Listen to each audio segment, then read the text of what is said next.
Depuis la crise, les banques centrales ont abaissé leur taux d'intérêt, parfois jusqu'à 0. Des taux d'intérêt donc extrêmement bas qui contraignent l'action des politiques monétaires et qui ont permis de réévaluer l'effet des politiques budgétaires. Mais comment articuler ces deux politiques pour relancer l'économie ?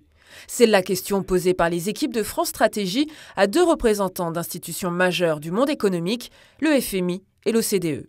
Le FMI, c'est une institution qui prête. Elle fait des prêts à des pays en difficulté, dont certains pays européens. Elle a une réflexion macroéconomique pour dire, voilà, je vous prête de l'argent, mais je veux en contrepartie qu'il y ait certaines règles qui soient respectées. L'OCDE a une approche un peu plus agnostique, elle est là pour faire des recommandations pour des meilleures politiques. Donc il n'y a pas d'enjeu financier, et du coup ça permet d'avoir un dialogue un peu plus équilibré finalement. Cette question des taux d'intérêt bas intervient alors que la Banque centrale européenne a annoncé le rachat de dettes publiques et privées à hauteur de 60 milliards d'euros par mois, et cela jusqu'en septembre 2016.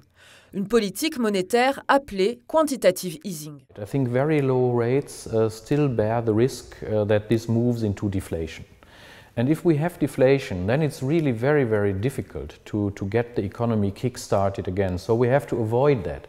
And of course, this is one of the reasons why we have this quantitative easing.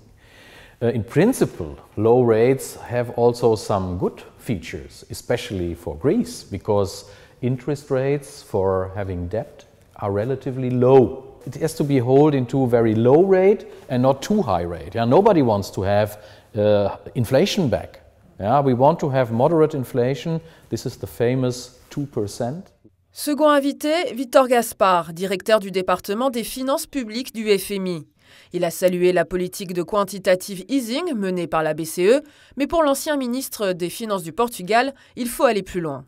Son deuxième message, je pense, a été de nous dire que finalement, dans ces circonstances-là, il faut savoir aussi considérer que la politique budgétaire, sur laquelle on est souvent très prudent, peut devenir un instrument et devient un nouvel instrument, non seulement et pas vraiment seulement de relance économique, mais un nouvel instrument de stabilisation macroéconomique. Donc on passe à une lecture de la politique budgétaire qui est un peu moins rigide que celle qu'on peut avoir en temps normal et qui considère que finalement on doit faire de l'espace budgétaire, on appelle ça l'espace budgétaire, pour que la dépense publique soit porteuse de croissance à long terme.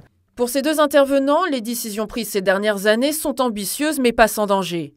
Risque de déflation, croissance faible, des scénarios largement évoqués. Mais en période de crise, ils ont rappelé qu'il fallait des réflexions novatrices pour réduire les dettes publiques et relancer l'économie.